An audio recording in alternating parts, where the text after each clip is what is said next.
बड़बड़ाती जिठानी। सिम्मी की शादी एक जॉइंट फैमिली में होती है, जहां उसके पति राकेश के चाचा चाची भी साथ रहते थे। उनकी बहू मेघा सिम्मी की जिठानी लगती थी। अरे मेघा, राकेश आ गया है, उसका खाना लगा दे बेटा। हाँ माँ, बस वो चेंज कर ले, मैं खाना लगा दूंगी। सबके कमरे में जाने के बाद सिम्मी और राकेश साथ खाना खाते हैं, जिसे देखकर मेघा को जलन होने लगती है। अरे सिम्मी, हमारे घर में पति के साथ खाना खाने का रिवाज नहीं है, तुम्हें राकेश ने बताया नहीं क्या?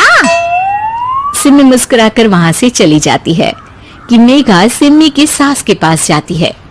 अरे चाची जी, राकेश भैया तो सीधे हैं, कछु नहीं बोलते, कछु नहीं समझते, लेकिन आप तो सयानी है ना। अब देखिए, साथ बैठकर खाती है भैया के। कुछ झूठा मीठा उसका भैया के पेट में चला जाए तो सिम्मी को तो पाप लगेगा ना, पाप। सिम्मी मेघा की बात सुन लेती है, लेकिन कुछ नहीं बोलती। अगले दिन, सिम्मी, मैं मुंबई जा रहा हूँ, तुमको चलना है तो साथ चलो। मेघा राकेश की बात सुनती है और सीधे सिम्मी की सास के पास जाती है। अरे चाची, अरे चाची। अरे मेघा, क्या हो गया? बहुत परेशान लग रही है, सब ठीक तो है ना? अरे नहीं ना चाची, कैसा ठीक है? राकेश भैया मुंबई जा रहे हैं, आप तो जानती हैं कितने सीधे हैं, इतनी दूर जा रहे हैं, कहीं कुछ हो न जाए। अरे नहीं नहीं, मैं नहीं जाने दूंगी उसे। अरे सिम्मी, पता चला है कि राकेश मुंबई जा रहा है। ना बेटा ना, वो नहीं जा सकता। अरे माँ, उन्हें ऑफिस के काम से जाना था, लेकिन आपको तो पता है ना, उन्हीं दिनों मेरे मायके में शादी है, तो वो अपनी जगह किसी और को भेज रहे हैं। अच्छा अच्छा, तो फिर ठीक है। सिम्मी समझ जाती है कि मेघा ने सास के कान भरे हैं। वो सास से कहती है, माँ जी, लेकिन हम दोनों कुछ दिनों के लिए मसूरी जा रहे हैं। आप तो जानती हैं कि शादी के बाद हम कहीं नहीं गए। अच्छा अच्छा, ठीक है, जाओ घुमाओ। सास वहां से चली जाती है। सिम्मी अपने कमरे में कपड़े पैक कर रही होती है कि तभी मेघा आ जाती है। अरे गर्मी में सर्दी के कपड़े काहे पैक कर रही हो? सिम्मी को मेघा पर नाराजगी तो होती है, लेकिन फिर भी वो कुछ नहीं बोलती। दरअसल मैं और राकेश हनीमून के लिए मसूरी जा रहे हैं ना। कहाँ? हनीमून? हाँ हाँ, हनीमून। क्यों? हनीमून के लिए तो पति पत्नी ही जाते हैं ना, तो मैं और राकेश जा रहे हैं।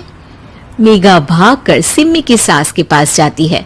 अरे चाची, सच में तुम लोगों जितना सीधा परिवार तो मैंने देखा ही नहीं है। अरे अकेले भेजोगे दोनों को? मैं और सुरेश तो कभी अकेले नहीं गए। हाँ भाई, हम तो परिवार में ही अच्छे, बड़ों के बीच, ऊपर से खर्चे है भगवान। अरे चाची, पहाड़ी इलाका है, कुछ हो गया तो? सास सीधे सिम्मी को बुलाती है, लेकिन सिम्मी तो वहीं सास के कमरे के बाहर ही खड़ी थी। बस मेघा दीदी, आपसे यही उम्मीद थी। अरे बड़ी हूँ, घर के कायदे कानून तो मैं ही बताऊंगी ना।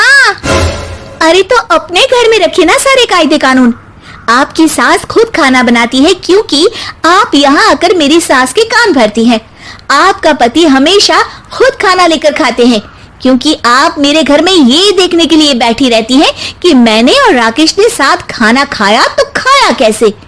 मेघा दीदी, आप अपने घर और घर वालों का ख्याल रखिए।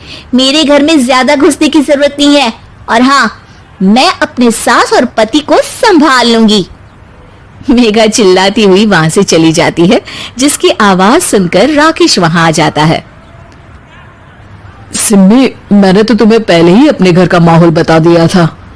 हाँ राकेश, तुम्हारे घर का माहौल बहुत अच्छा है, लेकिन बाहर से कुछ लोग आकर इसे खराब करना चाहते हैं, जो मैं नहीं होने दूंगी। सास सिम्मी की बात सुनकर कमरे में चली जाती है। सिमी और राकेश घूमने जाते हैं और जब वापस आते हैं तो दरवाजे में मेघा और उसके पति खड़े होते हैं, वो भी सामान लेकर। अब छोटे मर्यादा तोड़कर घूम रहे हैं तो हम काहे नहीं। अरे भाभी, तो आपको किसने मना किया है? वैसे भी 4 दिन की जिंदगी है, दूसरों के घर में ताक झाक करके बिताने से अच्छा हो मौज करके ही बिताओ। और वीडियो देखने के लिए हमारे चैनल को सब्सक्राइब करें।